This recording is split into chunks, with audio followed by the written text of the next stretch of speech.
This is techie surgeon Christian Payon. I'm CEO and co-founder of Revel AI Health. I'm faculty at Duke Margolis Institute for Health Policy. This is where we talk about all things clinical AI and health policy, and apparently the Super Bowl too.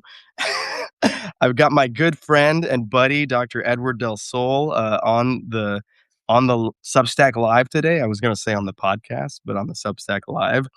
My man, why don't you just introduce yourself? Give us an idea of how we know each other, and maybe let people know about your newsletter that just launched recently. Tell your life story. I'll nobody wants to hear the life story. I'll boil it down the best I can. So I'm an orthopedic surgeon. I'm a spine surgeon. I'm practicing about an hour outside of Philadelphia. I met Christian years ago when we were at NYU.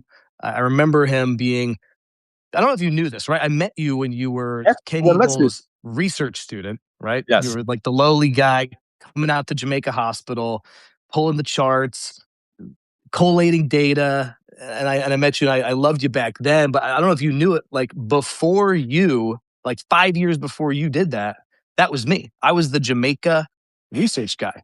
Yeah. Pulling paper charts, cycling through the stuff. And we've come a long way. I congratulate you. You've come a very long way. You too. I'm just riding your coattails. So we met at NYU. We were residents together there. I left, did a fellowship in spine surgery at Rothman Institute. I went back. I was faculty at Geisinger, which is a large integrated health system in Pennsylvania, for about 5 years. And then I decided to try my hand in the private practice sector. And that's where I am now. So part of Keystone Spine and Pain Management, Reading, Pennsylvania. And we're just doing complex spine reconstructions. And on the side, developing my interest in health policy and tech. And I just launched a Substack for that. It's called The Spinal Column. And we can share the handle later if you want to follow that. Well, we'll send it to everybody. And, when we eventually post this, we'll have links to it and everything. But yeah, The Spinal Column. Tell us about it. First off, brilliant name for for the newsletter. Tell us about The Spinal Column. What are you going to be writing about? And then maybe we'll jump into your debut article that you wrote was it just yesterday? A couple of days ago. I put out a couple pieces so far. Most recently, we're talking about sort of this sort of perfect storm of policy shift that's happening from CMS and how that's going to affect spine surgeons in particular, but also really like healthcare at large. Yeah. It's an interesting time. It's a very interesting time. Yeah, and the title of your article was 5 Policy Forces Reshaping Spine Surgery Economics Right Now. And you had five, I'll go over them here, but you talked about the transforming episode accountability model. That's live now. Yep. Site neutrality expansion. You said it's ongoing and accelerating. I know we're thinking about that at Duke for sure. The IPO list elimination, we're thinking about that at Duke too. And then the physician fee schedule erosion. We're all may be familiar with this unfortunate trend for physician fees to be getting cut at a really, I think, rapid rate, especially when you contrast it to administrative expenses. Maybe we'll talk about that. And finally, the ambulatory specialty model, which you were selected for, my friend. Lucky guy. And so I think we can dive into all of these, right? But why don't you just kick us off? Tell us a little bit about your thoughts on. Let's start with the ambulatory specialty model, actually, because you're really interesting. You shifted from academic practice to private. I think that many academic sites, not that many, maybe more middle market hospitals, are familiar with TEAM because it's the hospital level. The ambulatory specialty model is at the physician, the NPI level. Tell me a little bit about, ambulatory specialty model, kind of what your cursory review of it was and what your takeaways are now that you're, on the hook for your low back pain episodes. Right. So, I mean, the first thing that struck my eye when I was reviewing this was basically the idea for CMS is to reduce unnecessary surgery. And this is, the word unnecessary gets thrown around a lot. I mean, I'm sure you probably have read, Becker's released some article. There's the foundation, I forget the name of it, but they look every year at spine surgery in particular and say 20%, 30% of all spine surgery that was performed was unnecessary. All right, you guys are the bad guy. And I mean, it's like, come on, man. Like, And I understand the rationale to look at that, but to Right. publish it and say this is a necessary surgery is, um, I think it's just a little bit too ambiguous of a term. I think they Yeah. need to really quantify for everybody how they're getting that number and what does necessary really actually mean. But the idea being here, trying to make sure I think that spine care is all appropriate and we're not doing things that are unnecessary and trying to save money. The interesting part to me is that there's a significant downside risk for not Dude. only private practice for surgeons, but for employed surgeons as well, right? Even as an employee, you are going to be responsible for the result here. Yeah. And the employment shield, so to speak, is Gone. kind of like rapidly fading away, which Yeah. I always sort of expected, but now we can really see the concrete way that they're doing it. Yeah. So yeah, so for those joining now or, who aren't familiar, got Dr. Del Sol here, spine surgeon, and we're discussing the ambulatory specialty model. This is a model that really kicks off January 2027. Penalties kick in 2029, and it focuses on two core care episodes: low back pain, and then heart failure. If you treat at least 20 of these episodes, you're on the hook, as Dr. Del Sol was telling us so eloquently, for quality measures and costs around your episodes of care. And it is at the NPI level, meaning that every physician is going to end up facing these penalties or this upside. There's an upside, if you do really well compared to your peers, and it's 9% of reimbursement in the first year.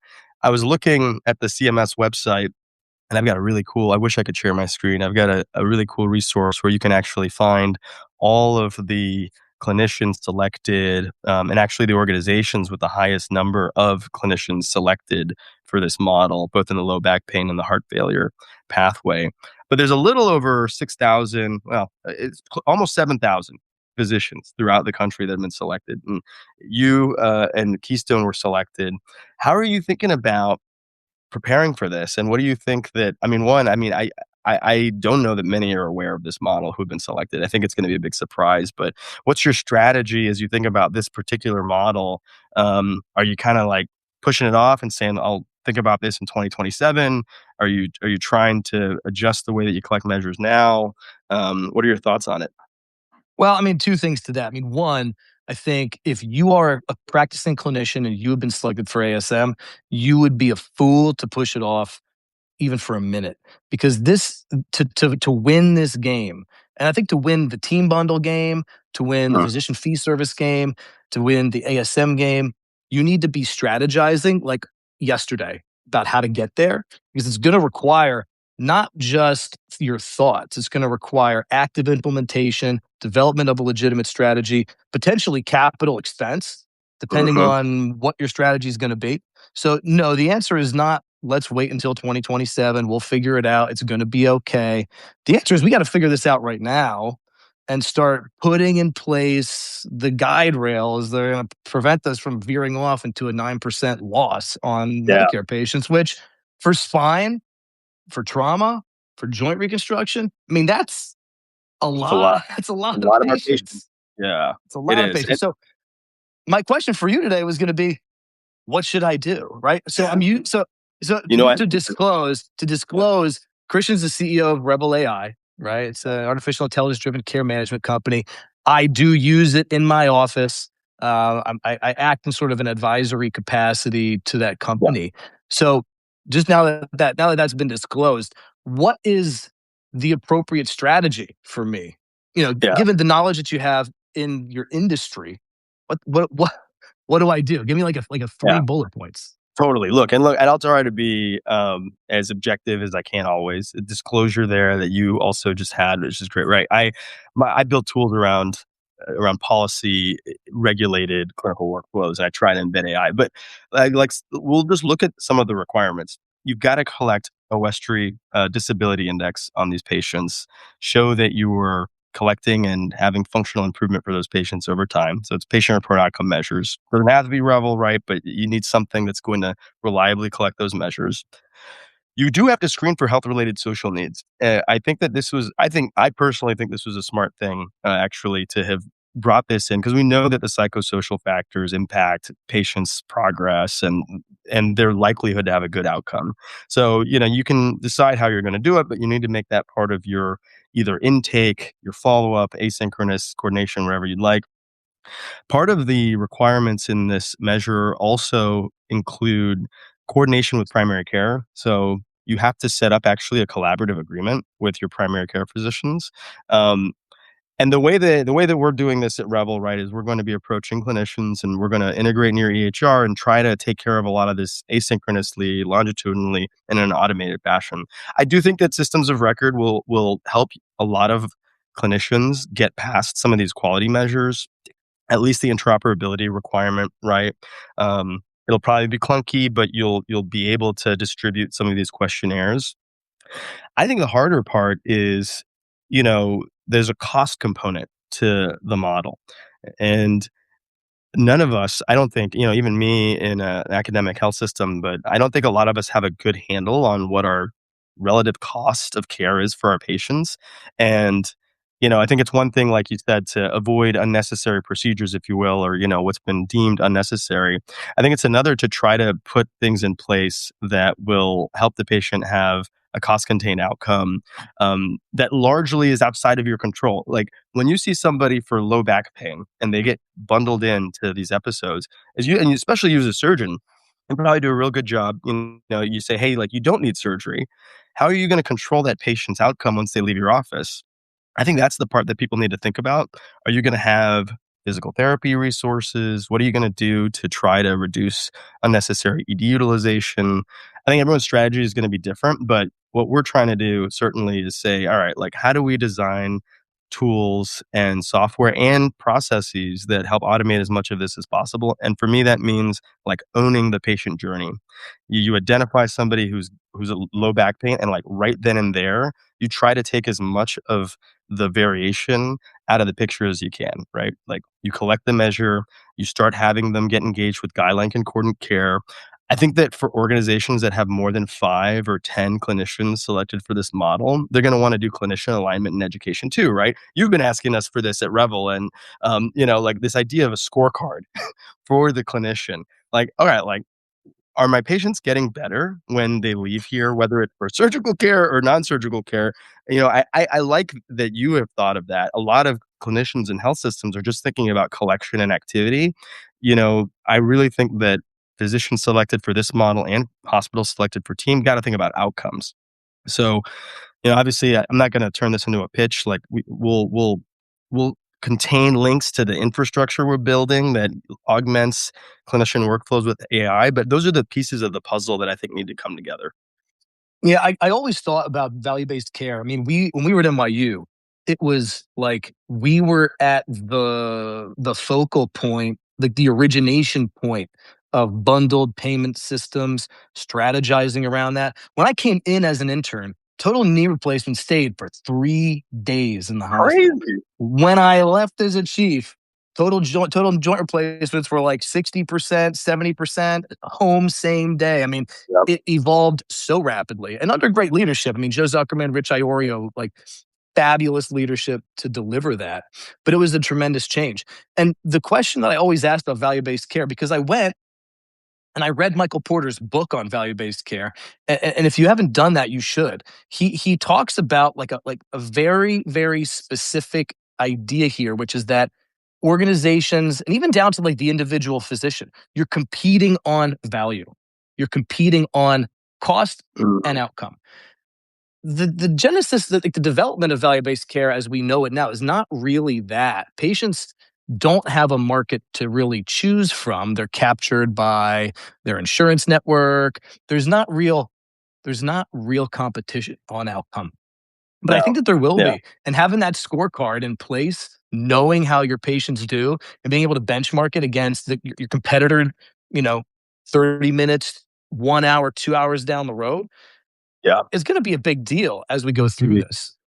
It's huge, Jill, and I think that there's no doubt in my mind that we're moving towards a place where those scorecards and those outcomes become public, right? Like, and it'll start with CMS. So, like, the CMS access model, this outcome aligned payment idea, that's going to be public, right? They're going to publish the outcomes for that model. I don't see that for ASM yet, but I think that payers are going to start looking at, and there are maybe some of them are already are. They want to see, like, are the patients improving? Are their outcomes Yep. getting better? So And maybe those those aspects of care will create a more of a competitive marketplace, because your point right now, it doesn't exist. You're kind of beholden to your network, to, like, the first clinician that will see you and takes your insurance. And there's not, like, even though there's this dream of, like, shopping for healthcare, consumer grade experience, it doesn't exist right now. no. Here's a question for you. So you mentioned social determinants of health. Collection of those metrics is mandatory under ASM, and the reason is appropriate, right? Social determinants affect outcomes, Yeah. but is that included in the team bundle? Meaning, Yeah. Yeah. so they're acknowledging on the one hand, right? Oh, social determinants impact your result, and and similarly, right? Social determinants are going to impact your costs, but Yes. it's Yeah. not in the team bundle, and I'm sure it's No. intentionally excluded because they know that. Yeah. Well, I I would think think that they must know that. you would think that. I mean, so there's a community deprivation index decile that factors in a little bit into the readjustment on team. I don't see a risk adjustment on ASM for the risk factors. I've certainly published a lot of research on this. We know that the patients who've got these non-medical factors impacting them, they're less likely to fill out the assessments. They're more likely to get readmitted or have ED utilization. And so many of those factors are outside of your control as a clinician. Definitely as a surgeon, I think that they should factor in to the benchmarks, to the costs. And, the pendulum has swung back and forth. I think that everybody realizes that if you live in a rural health region and you don't have access to the same resources, if you have these factors impacting you, it impacts your care. So I am personally really interested in seeing more advocacy and change for risk adjustment, so that, if you got a bunch of patients that have these factors impacting them and you identify those factors for the system, I think that you should be rewarded, right, and not penalized for having a disproportionate number of those patients. So, I think that there's going to be progress there. There's always shifting wins on what people think should be compensated or reimbursed. I will say bipartisan support, right, for supporting more asynchronous care. And actually, there's some pretty interesting reimbursable CPT codes, like the Community Health Integration CPT code is actually still active and is for addressing a lot of these non-medical factors for care. Revel partners with another company called Understood Care. They're YC backed, and they do, I think, something really great. For traditional Medicare patients, they know the CPT code. They hire these folks called medical advocates, and we're gonna start trying to do this at Keystone, actually. This is Okay. the big reveal. But Ooh, tell me more. the patients are eligible to have someone spend, an hour or more with them, helping them navigate, their care, and it can be things like trying to understand what they're covered for from an insurance perspective. It can be trying to figure out transportation. It's, I gotta find the code. I'm pretty sure it's G0136. But Understood Care does this really interesting thing where they're not gonna charge you as a provider. They just need the referral to their organization, and they'll pair your patient and onboard them and kind of figure out, like, what can I help you navigate, and spend time with them on the phone or a telehealth visit. So anyways, I go off on that tangent to say that I think that hopefully the screening and the recognition that there's real cost and outcome impacted by these factors will incentivize this extension of the care team, without adding burden to your existing staff. Like, you cannot ask a surgeon to, screen and address a lot of these factors. Like, it's just not practical, but, like, putting the connections in place, partnering with these extensions of your care team, and seeing your patients receive that benefit, I think is a viable path forward. But Yeah, to I your mean, point, I like, think yeah, sorry, go ahead. no, I was gonna say, I think that your statement that you can't expect the surgeon to be able to do all this, right? No. Is Yeah. is so key because I spend like so much mental energy on like the patient that's in front of me. What's Yeah, going on with them? What do these pictures show?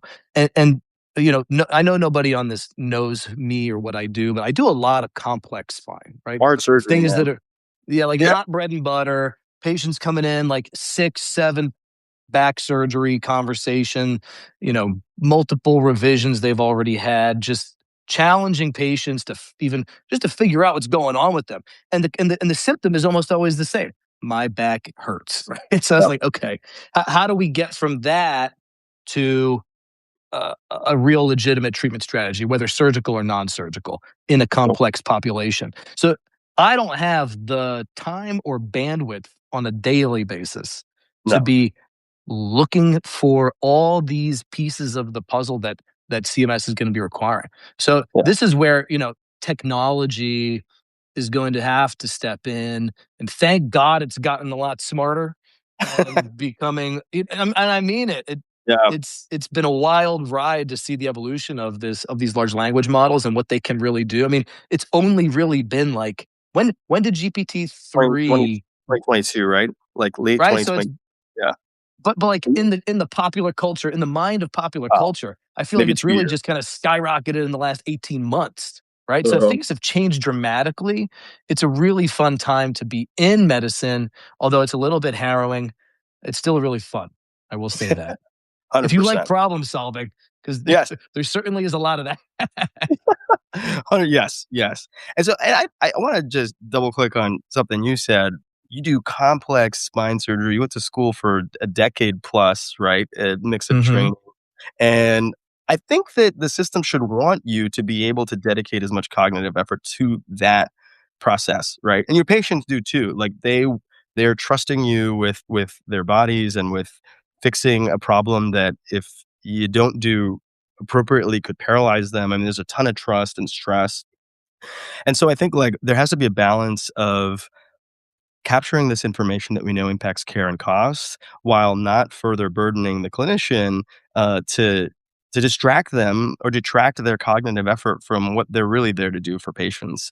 So yeah, I think like in my mind, like the awareness and the willingness to do something or to recommend those resources or, in your case, to partner, right, to address those factors, like that should be above and beyond. And I think we just have to make it easier for clinicians and surgeons in particular to do that. Um, Awesome. So, I think that, yeah, this model is going to be really interesting. Your whole group's been selected. We're excited to help you with it, but also excited to, on the spinal column, your newsletter, to read more about how you guys are tackling this model. Um, I'll give updates as we evolve our yeah, process. yeah, absolutely. All right. Well, you did something else really cool on your article. You kind of had this stakeholder exposure matrix. You talked about the hospital employed surgeon, the independent surgeon, the ASC owning surgeon, the hospital and health system, and how each one of these evolving policies could impact those surgeons. And when I look at the matrix, again, I haven't figured out how to share screen um, on this. If somebody in the chat knows how to share screen on live Substack, let me know. But it looked like to me ASM has got a huge impact for all of these stakeholders, team as well. Fee for serve the physician fee schedule erosion, that's a big hit also. One, I want to hear a little bit of your thoughts on the physician fee schedule, just like where things have evolved, and we always obviously understand like you're speaking from your own perspective, not your employers, et cetera. But tell us a little bit about the physician fee schedule, what's at risk, and how these different stakeholders should grapple with the Yeah. reality of Yeah. I this mean, erosion. It's the physician fee schedule, it's a sensitive topic, right? Because I think the larger cultural understanding is that doctors make a lot of money and it's good to be a doctor and you hold a certain societal cachet. And so talking about, well, my payments have really declined, you don't really get a lot of sympathy, you know? Yeah, And I'm not and I always whenever I talk about this, I always sort of preface it by saying, "I'm not saying this because I need you to feel bad for me." That's right. not the point. The point is just sort of to emphasize that there is a real legitimate change, and that change is that you cannot really be you cannot really earn your money and your lifestyle by just seeing patients and even just doing surgery Yeah, anymore. There's yeah, been like in terms of real dollars, a 30% decline over the last, I don't know, 10 years. And that's a disaster because yeah. our costs have skyrocketed Skyrocketed. Yeah, even since the pandemic. I mean, so we look at our numbers every month, what we collect, and then what we have to pay just in our overhead just to keep the lights on, pay for our staff, manage the basics, right? Get an authorization for insurance, medical assistants get patients into the room, electronic health records, the cost of actually collecting a dollar from an insurer. You have to pay brutal. people just to be able to do that. So the margins have significantly compressed just Yeah, on a pure fee schedule basis. That has yeah, been a big deal for really anybody who's not an employed physician. Okay. So if you are taking Medicare dollars or really working with insurance companies at all, the costs are high, the reimbursements are down, and you don't see the kind of collection to your own bank account that you ever used to. And it's an ongoing trend and it looks really bad. yeah. It looks Totally really agree. bad. So Yeah, you have to be creative in terms of getting enough money every month so you don't run into a cash flow crisis just to yeah. meet payroll. It's a big deal. It is, and So that's go ahead. no, I was gonna say to your point, I mean, when you dig in the numbers, I think that there consistently year over year, physician reimbursement proportionally has gotten cut. Meanwhile, administrative, hospital fees, a lot of these other segments of the care or the services that contribute to healthcare costs kind of have remained untouched. And I think it's a problem for a few different reasons. One, it's not getting to the heart of the problem, right? We have a physician labor shortage, and if you want to incentivize people to go into the field instead of going into finance or to leave their field early, you don't want to cut their cut their reimbursement while simultaneously adding administrative burden. But then the other piece of this is, physician reimbursement is maybe 6 to 9% of the full pie here, and I did a piece on this. There's a That was a website. great piece. I Yeah, would tell anybody on this to go read that piece. It's a yeah, great piece of like, and go to your website, American Health Costs, right? .com, Like that's right, right. what are the major cost contributors? And then what has been that trend? That trend has been no decline in expense as far as Mhm. like per capita from the United States. Not at No. all. Yeah. Yeah, it's not that's right, it's right. So $5.3 trillion, that's what we spent in healthcare, and a lot of that is concentrated in hospital care and clinical services.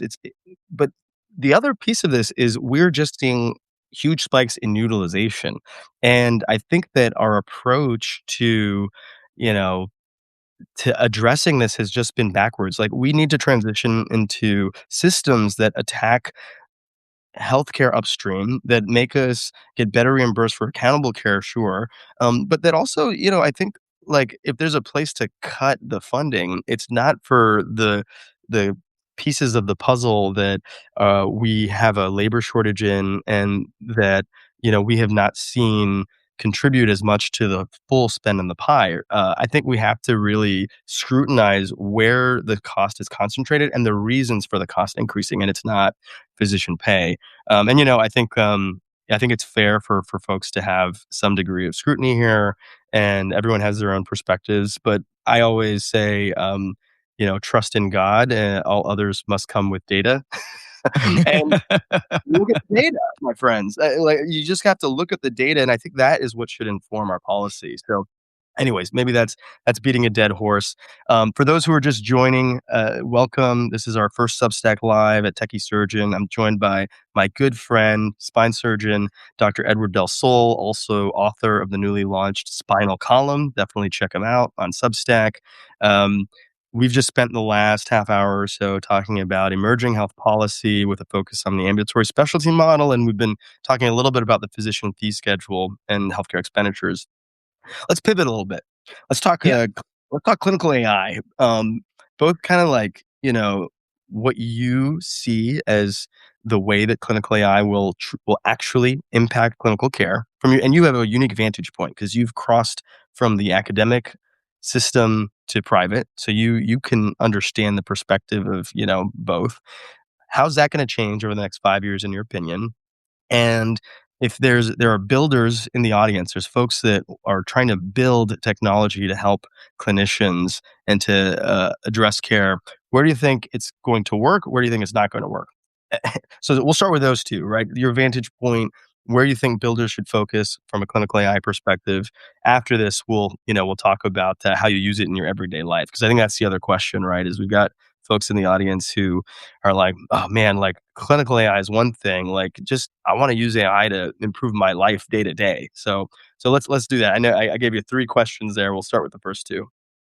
Yeah, I'll try to. I mean, it's such a massive question, Yeah, and I'm asking you to be the there are oracle the of clinical I AI. know. I say like Tell me the what you visionaries that are out there that are thinking about this. I mean, the reality is, if you don't believe that in 5 years what we are doing is going to be completely different, then you don't understand what's happening in technology. Now, there is a caveat to that, which is that healthcare, because of the regulatory that surrounds it, right? Maybe the pace on that transition will be slower than 5 years. So I think we do need policymakers that are open to change. But if we have that, then the transformation will be massive. Okay, so on a day-to-day basis for me, what I see as changing, and I see Shalene, remember Shalene Vera? Shalene just joined. Shalene Yeah. has a Oh, Substack where he's been writing about this, and I think it's great, Shalene. Thanks for coming. Um, he mentions a lot about this, which is surgical planning for spine surgery, and I think that in what I do, the technology is going to change everything. So much of what we do in terms of planning and operation is going to be automated, and we will be there to validate that plan. And so much of what we will be doing may be robotically driven. And now there are robots in spine surgery that are very, you know, there's a lot of touch points with the yeah, surgeon directing the robot. I think that the robots will be actually become more self, become a little bit more autonomous if yeah, possible. yep, And that's going to change with the workflows in the operating room. I mean, I think you're going to see robots being able to do laminectomy, insert screws that have been pre-surgically planned, and one day the surgeon is going to be basically sitting in a console, and this is all going to be happening in the background. So yeah, that I truly think that could be our future in spine surgery. yeah, So surgical planning and execution, that's going to change. I think communication across the board between either your patients and your clinical office, that's already being upended by companies like your own. yep, There are other players in the space, but that is changing dramatically as well. And then the last one I think is basically clinical triage. I think a lot of patients get into this situation where they call their hospital network and they say, I've got knee pain. What am I need to see a doctor, and the patient gets sent to see a knee surgeon to talk about their knee. The problem is the yep. knee surgeon is actually a joint reconstruction surgeon who's expecting to see a 70-year-old person with knee arthritis, and they get a 22-year-old person with an ACL tear, or You, even just something less traumatic, less acute than an ACL tear, right? yeah, So yeah, that person was sent to the wrong doctor, and it's a waste of a visit for the patient. Wasted copay. Needs a new referral. Needs to see somebody else. Maybe the joint surgeon gets the ball rolling, but it's an ineffective way to get a patient in front of the right person. A better way is to have some sort of technologically driven front door for that patient to say, I need to see a doctor. Here's what's going on with me. And then some intelligent front door can say, you don't need to see the joint reconstruction yeah, surgeon. You need to really see, maybe you just need to see a physical therapist for yeah, 4 weeks and start there and then come back. and triage to, a non-surgical sports medicine physician if the therapy doesn't work for 4 weeks, right? We can be smarter in terms of the spend if we have a smarter front door for patients, and I think that would optimize access as Yep. well, because at large, patients have a hard time getting appointments. At least they think they do, with the things with the specialists or the physicians that they feel like they need to see. But maybe they really just need to be re-educated that they don't need to see that physician. They need to see Yeah. something else first.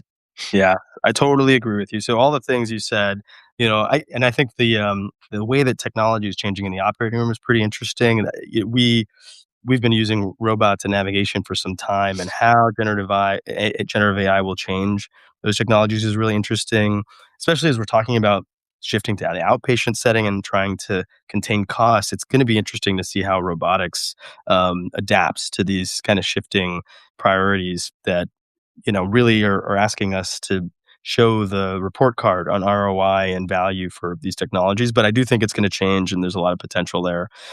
The clinical triage, that AI powered front door, that dream of patients not sitting on the phone on hold, and then spending all this time and effort and ending up in the wrong clinician's office, like, there's no reason that shouldn't be solved now, right? We have the tools and the technology. Now, I will say, and you and I both know this from working at Keystone, but I certainly know it at scale elsewhere. You know, Clinical AI is best when it has access to contextual intelligence, right? And these tools can book appointments on your behalf, maybe propose medications. We saw Doctronic is prescribing medications actively for patients, which is wild in Utah. But there's kind of like this big elephant in the room. It's the system of record, the EHR. And if you look last week, Epic announced that their ambient scribe is rolling out. They've got their pre-charting tools, right? Like a year late to the party, but now likely, going to kick everyone out the door. At least a lot of these solutions. So, I have my thoughts. I think that the HR is going to kill a lot of startups, and but maybe and I think that innovators have to be thoughtful about how they build a tool that isn't best in class but redundant to a good enough tool, and how they champion a model of care that tackles some of these things that the system of record is not going to do well, right? Like in my opinion, clinical front door AI triage, layering care outside the four walls, things like these regulatory informed pathways. But even in those pathways, you need the system of record to cooperate. What is your perspective? I won't ask you to name names, but like, you've been on two AHRs, you're in the middle of one switching, and you and I have had our own challenges trying to get access to APIs and integrate. What do you think? I mean, do you think that that's a barrier? Is it justified? And there's a lot of security concerns, and so be it. These incumbents are trying to add value to their customers. Or, do startups need to think differently about where they add value and integrate this technology? Again, a big question for a big man. So give us the answer. So I guess the first thing I'll say is, when clinical practices are choosing technologies like this, right? Let's say EHR. We literally just went through this. We were on Athena before, which was a good platform, transitioned to Epic. If the question becomes why, it's a question of overhead and cost, right? It's Yeah. about what we came to before. It's like you cannot just run your practice any way you want. You have to look at the bottom line every month and make sure that things make sense. And so we were essentially priced out of Athena because there Mhm. was such tremendous cost savings by going to sort of like a community driven Epic network by our Right. local hospital system. And I think that that's been valued. Like the transition was a challenge and we're still kind of only 6 weeks into it. But the value add has been legit because we have access to so much more data on many of Mhm. the patients that we treat. And it's been great. And on the billing side, they're optimized for not Yeah. missing something. But Mhm. they're not a perfect EHR by any means. It'd be great to be able to say, hey, here's a startup here. Here's a startup here. And being able to like build a tech stack on On top of top your of it, EHR, yeah. Yeah. Yep. but they don't make it easy, right? And to your Exactly. point, like they seem not to want to allow that. I think they're almost like Apple, right? Like they want to control their ecosystem, and they Yeah. don't really want to let in other players to help to define that ecosystem.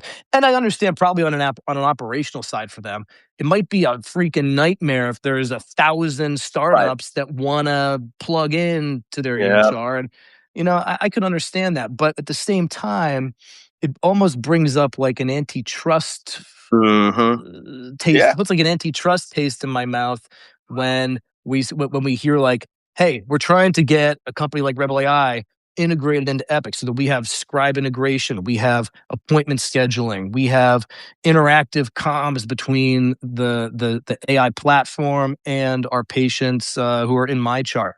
Yeah. We can't get that done. It would make a big deal for the ease of use in our office, and it'll make a Totally. big deal for a tech startup, right? I Yeah. mean, to your point, like this could kill a tech startup if there's too much friction Yep. in terms of implementation, right? Yes. So what needs to happen again? Like we need regulators that are like forward thinking and hoping to see innovation, Yep. and that these incumbents are open to the communication and the evolution of their own product. I mean, it would make sense that they would say, let's work with some of these young tech companies and maybe buy a couple of them and then build their own new tech stack. Yeah. But they're late to the party on a lot of features, Yeah. but they have so much momentum and so much inertia. You Yeah. can't beat it. It's really challenging. Yeah, so all the things you said, I think, like, are floating out in the sphere, right? Like the antitrust considerations, the challenges for startups, and, look, we'll see what happens over the next 6 months to 18 months. I can say from my perspective, it's definitely been a pain, and again, like, there are challenges on both fronts. It's the APIs are opaque, these proprietary sort of ways to access information. It's a huge problem. There's also like this inertia that you mentioned, right? And it's two sided and it's complicated, but there's got to be a change. Otherwise, we're going to miss out on the potential of this technology to impact patient outcomes and care. Yep. We got some We're great, getting some questions. yeah, exactly. Yes, yes. So Darren Michael, my good friend from Forte Analytics, uh, he says, you were talking about physician scorecards. Do physicians look at their MIPS scores today? Is there a good understanding of where to get MIPS scores and how to use the data? Great question, Darren. By the way, like before you jump in, Del Sol, I'll verify this, but I believe an ASM, a physician selected, will substitute their ASM activities for MIPS. So this scorecard that we're talking about, the one that we're going to put together with Rebel AI and that other companies will end up trying to solve for, that's going to replace MIPS. But why don't you go ahead and answer that? Have you looked at your MIPS scores in the past? Was it ever something that you had good transparency or insight in, or not? It's interesting. So when I was on faculty at Geisinger for 5 years, MIPS was a word that I never really heard. We would get really, I mean, we would get our annual review. We'd sit down with the department lead. We'd see what sort of productivity numbers we had, any positive things, negative things, and just sort of get like a quick pat on the back or a quick spanking and say, all right, do better next time, or keep it up, good work. MIPS was not part of our institutional grade, Right. and no one ever said go look at your scores. You need to update your quality metrics, whatever. Then when I left employment and moved to private practice, got an email. It was like, hey, you need to sign up for MIPS. And I hadn't even thought about that. It was all kind of being taken care of in the background by my organization. And so now, as of 2025, I am personally enrolled in MIPS, but MIPS does not deliver me a scorecard into You have my no idea. inbox. I have Yeah. no idea where to go find it. It does not come into my day to day practice workflow. It's not a thing where I like wake up, go to my office and say, all right, we got to optimize for MIPS today. And maybe I should be, but I am Right. not. SM, right? Like we have to figure that piece out. My dad's a primary care doctor, in South Texas. MIPS has been a big deal for him for over a decade. before he was working for that ACO, he was in private practice. But like, so Darren, to your point, like, no, I don't think there's really good insight on how you're progressing, how you're doing. Sometimes the system of record kind of tries to help check the boxes for a lot of these things. There's opportunity, in my opinion, to help clinicians understand how they're doing from an outcomes perspective, from a quality perspective. Even in the academic setting, I'll say at Duke, they do a really good job going out of their way. So they're not, it's not inherent to the EHR or to information that we get. They go out of their way to give us kind of Qualtrics scorecards on patient satisfaction or HCAHPS. ED visits and readmissions are not that accessible. Like, you don't know as a clinician, without a lot of effort being poured in by your organization, how you're doing on these measures, whether that's at the MIPS level or the quality level. So I think that's an opportunity. That's the kind of thing that we need to see more innovation in, right? Is like giving the individual clinician an opportunity to know how they're doing. And to do that, we need good data and contextual, information access And then to also though, like concrete ideas on how to what are you improve. supposed to do with it? What are you supposed to do? Yeah. Yeah, What? man. Yeah. Okay. Here's this number. What does it mean? Okay. How do I make it a better number? We That need that that on both. Yes, that's so and honestly, with LLMs, we can do that, right? With generative AI, you can pull the guideline concordant evidence, you can proactively surface that in hopefully a way that's not annoying to the clinician, right? Let them check it on their own time. And you can do that right. for patients too. Like, we don't do a very good job for patients making them understand, like, hey, like, look, no, we didn't order you an MRI. No, we don't want to prescribe you opioids even though you're in pain. And here's why, right? Look, your proms, this is why we're asking you these questions and how you're doing over time. These are the areas where I think there's a lot of opportunity for improvement. And Darren, like claims analysis, this kind of thing at the provider or the organization level, it's not kind of native to the tech stack, I think, of most organizations. So there's opportunity there. Um, Parker, I believe Parker is a medical student. I'm sure you've seen the 2023, 2024 study about writing with AI. Yeah, your brain creativity. Yeah, so I had a little funny meme video about this. Like, does ChatGPT make you dumber? And there was actually another interesting study that looked at GI docs, I believe, using AI to help assess polyp detection. And the use of generative AI in these cases was correlated with a decline in cognitive capability. So I do think there's an interesting idea, right? Like, is the reliance on tools like Open Evidence or DocsGPT, up to date expert AI, like, or the things we're talking about, is the reliance on these tools that augment our clinical decision making and the skills that we went to medical school for, going to compromise our inherent ability to be good doctors? Del Sol, what are your thoughts? I think about this a lot. I mean, I have a liberal arts education. I spent many years writing, interested in creative writing, interested in philosophy, interested in poetry, and did a lot of this in college. I was an undergraduate researcher in a physical chemistry laboratory. We were doing straight research, digging through libraries, using internet databases, and that was in some ways annoying, but in some ways, like, these were skills that you build cognitively that Mhm. ground you and help you to not just do the work but help you to think, right? Yeah, um 100%. and there is something there is something like that is very important to that, about being a thinking, thoughtful human engine of whatever your career path is or your interest levels are, right? um enter ChatGPT. Yeah, generative artificial intelligence, yeah. right? And so we talk a lot about how blue collar jobs, right? And nothing against the blue collar workers. My best friends, some of my best friends in the world are blue collar workers, but those are safe jobs for now, right? Because the models, the robots, they're not taking over the job of the stonemason, the plumber, etc. But maybe they are taking over the job of the creative writer, Mm. or they're taking over the job of the reporter or the graphic designer or whatever. Or the Um, diagnostician, right? or the diagnostician, okay? Yeah. And so, there's something unsettling about that, I think, for just humans in general that this new technology can do what they would that they can do the things that they want to do or have Mhm. trained to do or have thought about doing better than they can. The society at large will decide what to do about this. But in the day to day now, the way that I'm wrapping my mind around it is the clinical writing, the clinical Mhm. diagnostics, that can be made better with artificial intelligence. And Right. now the skill that I need is really how to think through how to use the tech, Yeah. how to ask the right questions.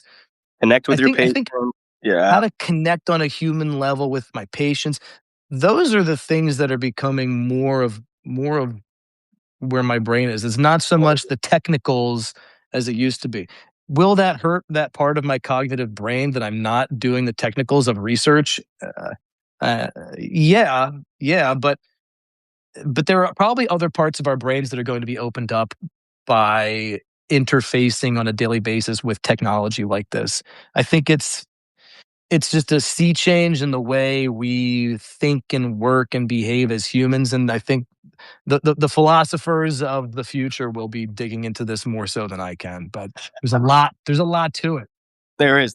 So, I'm with you. Look, I'm a full-on AI super user. I hope I haven't gotten dumber, but I'm not sure. But it's an interesting question to ponder. I think that these tools aren't going away. We need to become AI augmented clinicians, and we need to find value and cognitive expansion in areas outside of, to your point, the things that AI is going to automate for us. For me, like, yeah, that means spending more time on the phone with my patient and explaining something to them. We're fortunate, we're surgeons, so like, maybe the part of my brain that knows how to write a clinical note is shrinking, but the part of my brain that gets to spend time understanding how to do a complex, reverse shoulder arthroplasty for proximal humerus fracture, something else is getting better. That's the way I'm seeing it, but it will be interesting. I wish we had a, GI specialist or an internal medicine doc on here. Maybe somebody in the chat can tell us. Um, I don't know. I think that our jobs are just going to change and this tech is not going away. So we will really have to understand what the future of clinical care delivery looks like. We talk about all the challenges of integrating this tech into the system of record or surfacing it. There's another challenge of just training the workforce to use these tools every day in a smart way that doesn't create over reliance on tools that we know can hallucinate, right? That can lie to us. Um, and also understanding how to use these tools effectively. So it's a changing world. There's definitely a gap there for training clinicians. That's one thing that I'm trying to do with Techie Surgeon, right? Is make people feel less intimidated by these tools. Del Sol is now, I think, a Techie Surgeon too. You've been super influential on me. I mean, you've been helping me for a good 3 months now, and it's like the more interest for me, it's like the more interested I am in it, the more time I'm spending doing it, the more I need a resource like Techie Surgeon to help me digest it, Yeah. and to become better at it. It is a skill in and of itself to use this stuff well. Totally, totally. Another note here, yeah. So Ken Neppel noting. I hope I'm saying your name right. I'm very sensitive to my name, Christian Payon. It's Payon. Everyone says it Peen and Peon, So I hope I'm saying your right, Ken. But Epic has not and will never acquire based on principles established by the founder. There's a good podcast called Acquired that does a deep dive. Startups need to be 10x better. Credit to Josh Liu, and some currently are. Something like chart summary and inbox response from vendor don't currently see the chart in a comprehensive way. I totally agree. And yeah, I've got an article coming up that I'll release in the next week or two. It's called "The EHR Will Kill Your Startup," and I think that the argument I make is, well, look, right, there's two things, right? It's a shame that like there is this inertia and these closed systems. I think that's still problematic, but I do think that the innovators of the world need to think a little more creatively, like, the billion-dollar companies right now answer medical questions. Yes, it's impressive. They write our notes for us. It's great. But, like, there's so many problems in healthcare. Go solve that, right? And we need to be thinking about new models of care that use this technology to super staff organizations or maybe, like, offload organizations altogether. I think that a lot of the successful startups are gonna be the ones that bite the bullet, dive deep on policy or, figure out a way to integrate deeply. That's a little harder. Or like bring people to the problem, actually. Like paradoxically, I think that the startups that you like say, hey, yes, we're hiring care coordinators, we're hiring nurses. But the thing that we're doing different is that those nurses and those care coordinators are going to be AI superstars. And, you traditional provider, don't even worry, like just put an order in and we'll figure out a way to access the information. But the difference for us is we're going to be able to scale care orchestration and some of these other problems in ways that couldn't be done before. I think that those are the ones that are going to win. Council health is really interesting. It's like AI first specialty care. Saw an article about K Health. It's doing virtual first primary care. We're doing some interesting things at Revel AI in that space too for AI enabled care gap closure. So we'll see. I think it's still problematic that these companies, these systems of records, are such closed boxes and create such inertia. I'm hoping there'll be some forcing function from a regulatory standpoint there, but I also agree that we got to be thinking about bigger problems than writing notes and like answering questions. Then those are important things, but we got to get better. Parker, I agree. I did some writing the other week for a grant, and AI was great for curating and organizing information, allowing me to efficiently dig into the concepts. It seemed, yeah, yeah. No, I totally agree. Like, AI and medical education is going to be really interesting. It could be a slippery slope, but we'll have to see what that looks like. We're in the last 5 minutes, I think, roughly here. People probably want to get ready to go buy their beer and and suit up for the Super Bowl. For those who have just joined or joined in the last 15 minutes or so, we're on Substack Live here. The Techie Surgeon. I'm Christian Payon, CEO and co-founder of Revel AI Health, author of The Techie Surgeon, and I'm joined by my good friend, Dr. Edward Del Sol, a spine surgeon in Pennsylvania and innovator himself, also author of The Spinal Column on Substack. We're talking clinical AI and health policy. In the last 5 minutes, man, what do you think? One, who do you think's going to win? I know you're wearing the shirt, but what's the score going to be? Score, I'm gonna say, let's go 20 Seahawks 24, um, Patriots 14. All right. Okay. You heard it here first. You heard it here first. Your bets. Anything you want to tell to the Keep in mind, I don't follow the odds. I don't know what the expectation in Vegas is, but that's what I'm well, going for. people are going to come to you pretty upset, when they lose their shit. Well, Anything you hopefully it's want? a Yeah, sorry, go ahead. what's that? No, so No, hopefully it's a better season for the Birds next year. Are you like now that you're down in North Carolina? Are you like a big Panther Panthers fan? fan? Like, what's the I deal? mean, I'm a big fan of the Panthers. I got to All right. be. My heart is broken from the Duke UNC game yesterday. Um, Ooh, yeah, yeah, that's right. Duke was a favorite there. I mean, I got to tell you, like they really blew it. I mean, these things happen. It was a good game, but today I'm rooting for the Seahawks. Today, I just can't bring myself to root for the Patriots. I told you before, my sister's out in Seattle, and I think it'd be fun to see her. For her to be living in a town where they bring the Super Bowl home. I don't know if she Yeah. cares about football. I just think it'd be kind of fun. I love it. Hey, anything you want to mention to the folks who are listening in, both live and who will end up listening to the recording of this? Where can they find you? People want to reach out. You want to any tidbits you want to drop for everybody before we sign off here? Yeah. Yeah, sure. Once again, I'm Ed Del Sol. I'm a spine surgeon and just with an interest in tech policy and health technology. I appreciate you listening in today. You can find me on LinkedIn, Edward Del Sol. You can find me on Substack at the Spinal Column. And, I appreciate you guys for tuning in. Awesome. All right. I think with that we'll kick it off. We'll let everybody get back to their Sundays and start, drinking beer and watching football. So thanks again, man. This was fantastic. It's our first Yeah, Substack. let's do it again. We Let's do it will. again. We will. All right. Take care, everybody. All right.